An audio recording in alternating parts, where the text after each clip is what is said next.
Fala galerinha, tudo bem? Se liga nessa grande novidade que está chegando essa semana aqui no nosso canal. A partir de hoje, toda semana, eu vou estar publicando um vídeo para você que está se preparando para o Enem. Um vídeo de história. Eu que sou o professor Francisco Menezes, pedagogo e historiador, especialista em fundamentos da filosofia e sociologia, vou estar aqui contribuindo para você se preparar para fazer essa prova do Enem, tá bom? Então, se liga no nosso canal, se inscreve. Se você gostar do vídeo, dá aquele likezinho bacana para poder ajudar a gente a divulgar mais ainda o nosso canal e as nossas videoaulas. E olha só, diferente de outras aulas, eu trago uma grande novidade para você. Qual é essa novidade? Além da videoaula, você vai poder participar da nossa sala de aula virtual. E como que você faz para participar dessa sala de aula virtual?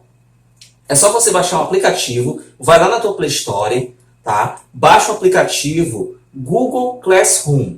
Baixou esse aplicativo, faz o login com o teu e-mail, com a tua senha, e aí você vai, ao abrir o aplicativo, clicar no sinalzinho de mais que tem lá no cantinho. Clicando no sinalzinho de mais, você vai clicar em participar da turma e vai digitar esse código que está aparecendo para você lá na janelinha que vai abrir. Dessa forma, você vai estar entrando na nossa sala de aula virtual. Lá na sala de aula virtual, nós vamos ter fórum de discussões, vamos ter várias atividades para você resolver, vamos ter vários comentários sobre outros conteúdos, aprofundar mais ainda o conhecimento que nós iremos trabalhar aqui nas nossas videoaulas, tá bom? Então, eu conto com a sua participação, porque eu estou aqui para poder colaborar e contribuir com você nessa caminhada. E se você ainda não vai fazer Enem e quer participar também, não tem problema. Vai, se inscreve no canal, entra na sala de aula virtual e vem aprender um pouco mais de história, porque história, gente, é sensacional. E não só história, tá bom? Vou estar trazendo também conteúdos para você de filosofia e sociologia também, beleza? Então, vamos deixar de lero e vamos para o que interessa. Essa nossa primeira videoaula, nós vamos falar sobre a importância da história. Fazer uma pequena introdução aos estudos dessa disciplina tão maravilhosa que é a história. E aí eu te pergunto, quantos de vocês já não se questionaram do porquê estudar história? E mais, quantos de vocês não perguntaram para os professores de vocês: professor, para que serve a história?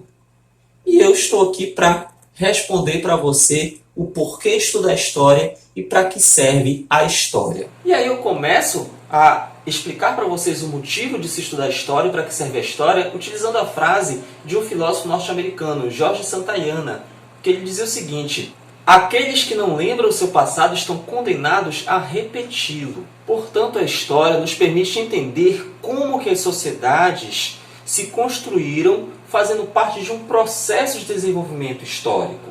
A história nos permite entender a sociedade como um resultado de um processo histórico. Portanto, quando nós estudamos a história, nós vamos perceber e entender como a nossa sociedade se formou. Nós vamos perceber que nós fazemos parte de um contexto histórico, de um contexto cultural, de um contexto social, econômico, político, porque é esse o resgate que a história vem a fazer. É esse o resgate que a história vai nos proporcionar. Buscar entender quem nós fomos para compreender como nós vivemos na atualidade. A compreensão da história, a compreensão dos acontecimentos históricos, conforme o George Santayana veio nos falar agora há pouco, vai servir justamente para que nós não venhamos a repetir determinados fatos do passado. O porquê nós não vamos brigar por disputas territoriais entre nações para evitar acontecimentos como os que ocorreram lá no início do século XX, com duas grandes guerras mundiais. Então, essa compreensão da história é que vem a nos proporcionar esse entendimento, compreender a história, compreender a sociedade, como resultado desse grande desenvolvimento histórico, desse grande contexto histórico que vem desde o início da própria humanidade. Desde que a humanidade começou a se desenvolver, começou também ali o desenvolvimento histórico. E compreender a história, portanto, significa compreender a nós mesmos como parte desse processo de desenvolvimento. E aí surge uma outra grande questão. História e passado são a mesma coisa? É muito comum no nosso cotidiano nós utilizarmos a palavra história e passado como sinônimos. Mas não é bem por aí. História e passado são coisas completamente diferentes, pois cada uma possui a sua característica. Então, história é uma coisa e passado é outra completamente diferente. Mas o que vem a ser, então, história? E o que vem a ser passado?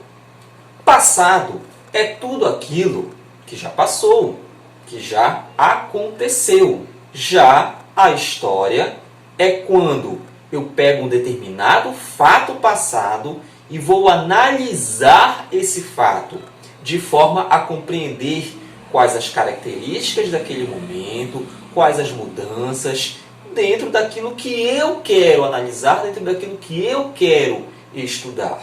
Portanto, a história é eu utilizar de um recorte passado, de um recorte temporal e analisar aquele determinado período, aquele determinado contexto, entendendo e compreendendo quais os resultados daquele processo que ocorreu. Vamos exemplificar? Olha só, em 1994, eu estava lá em Caucaia, região metropolitana de Fortaleza, lá no estado do Ceará. Hoje eu estou falando para vocês do Brasil inteiro, até do mundo inteiro, aqui de Belém do Pará, de Marituba, região metropolitana de Belém do Pará. Mas lá em 94 eu estava no Ceará, na região metropolitana de Fortaleza. Ok, isso é um acontecimento passado. Já ocorreu. Agora, se eu fosse analisar um contexto histórico, lá de 1994, eu poderia analisar, por exemplo, contextos históricos voltados para o esporte, pois naquele mesmo ano, dois grandes fatos históricos ocorreram no mundo esportivo. Um pouco mais triste, o outro um pouco mais alegre. O mais triste foi a morte do Ayrton Senna, lá naquela corrida que ele estava disputando, naquela curva, o carro dele veio a bater e, infelizmente, ele veio a óbito.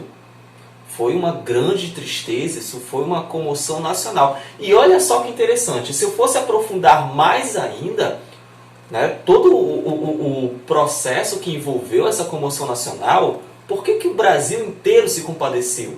Não era apenas um esportista, mas era alguém que era visto como um herói pela população brasileira. O Brasil, lá de 1994, ainda era um Brasil muito desacreditado. Se nós voltarmos os acontecimentos um pouquinho antes, o Brasil passou por um processo de redemocratização, quando ele sai da ditadura militar, após 21 anos de ditadura militar, lá com José Sarney, ele vai fazer esse processo ele vai ser responsável por esse processo de redemocratização. Aí, em 1988, vai ser promulgada a Constituição Federal de 1988. No ano seguinte vai ocorrer as eleições presidenciais, vários candidatos disputando e concorrendo nessa eleição, finalmente uma eleição direta. E o que tudo isso tem a ver com Ayrton Senna? Né? 2 anos depois, o presidente eleito, Fernando Collor, vai sofrer de impeachment, acusado de corrupção.